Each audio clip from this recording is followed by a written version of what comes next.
So we've been able to creative downsize. What happens to the areas where we did the downsizing? You know, is that creating new job opportunities, greenways, farming? You know, what do we do with those areas now? Well, one of the two most popular propositions on the table right now is urban farming at two different scales. The community-based scale, which is operative right now, which people basically claim parcels of land and develop it under the radar of the city, and no one really bothers them, and they proceed to develop the little patch of paradise. And the other model is something that a businessman from the suburbs actually proposed recently, and that's large-scale commercial farming, which you would take, you know, several hundred acres and essentially make it a large-scale enterprise using combines and efficient farm machinery in a really big way. And those are really significantly different models, and they've been responded to by the community in different ways as well. The commercial farming model, as far as I know, has been responded in a not so positive way, in a very somewhat fearful and guarded way, because again, I think people feel that some other capitalistic enterprise is coming into the city, in a way exploiting their despair and making profits and leaving the area. And that's a perception. Of course, that doesn't have to happen. A lot of that gained wealth and benefit from large-scale farming can be put back into the city. So again, a lot of this is about really communicating clearly, getting all the options on the table, getting the right people on the table to dispel fear so that you can go forward. You know, I think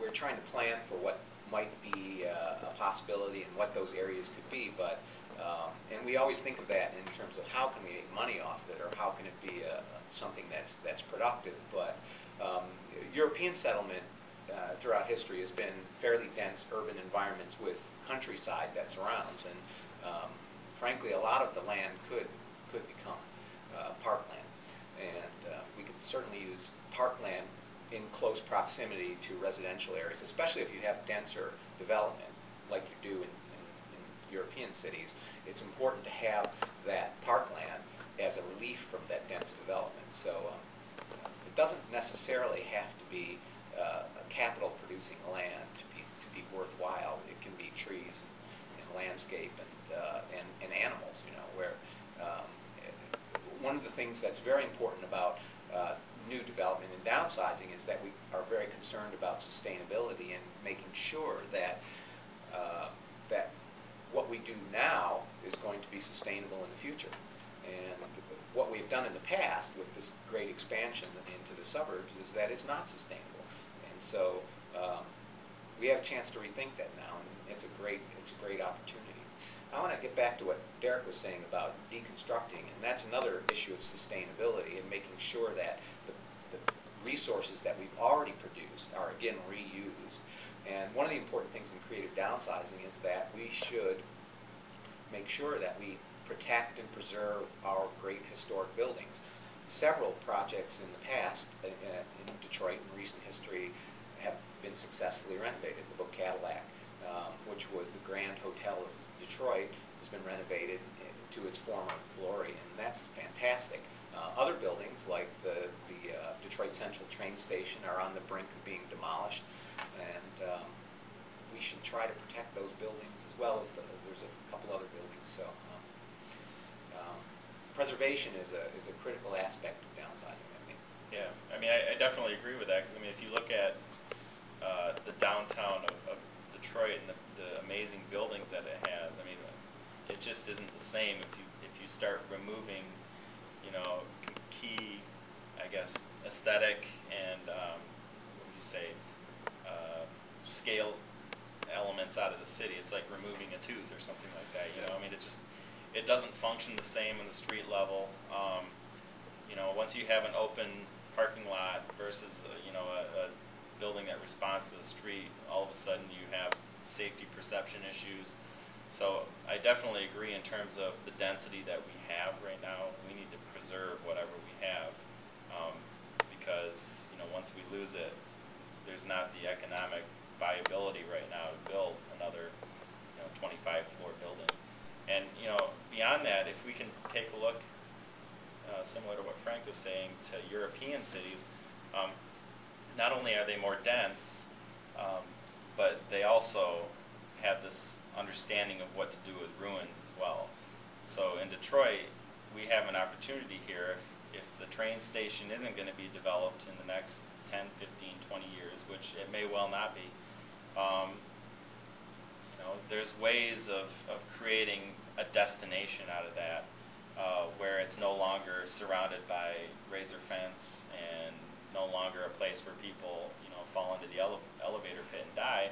It's a place where people go and they can see part of the history of the city in a park-like setting, that has greenery and that has a story associated with it. If we can start repainting different parts of the city like that, I think we could greatly benefit culturally and in terms of being a vacation destination. Yeah, I mean, Detroit has the largest collection of pre-World War II mid-rise buildings in the entire country. They're not all in good shape, but that's a really interesting characteristic that we have not fully realized and kind of exploited or made unique. And the train station, I've been there many times, and it's a wonderful building, and I personally think it's very salvageable. But if it's in its final throes of death right now, it's still providing now a huge rallying point for a discussion at a greater level about not only what we should do with that building, but then what it means to preserving the urban tradition of Detroit and neighborhoods and all of that. So there's a huge unrecognized resource, I think, in the greater collective community in terms of our architectural tradition that we need to recognize. Yeah, just one more point on the train station is that, one of the underlying factors of it, which once again gets back to some of the political complexity, is that, it sits in the middle of a relationship between the owner of the Ambassador Bridge and the city of Detroit. And this has been sort of a tugging point for years. And I don't think that's going to go away until either the building is redeveloped or a new development concept is attempted, or it goes away. And that's one of the frustrating things about it, is that if we can tweak our ability to function on a political basis, there's a lot more opportunities that I think are on the horizon.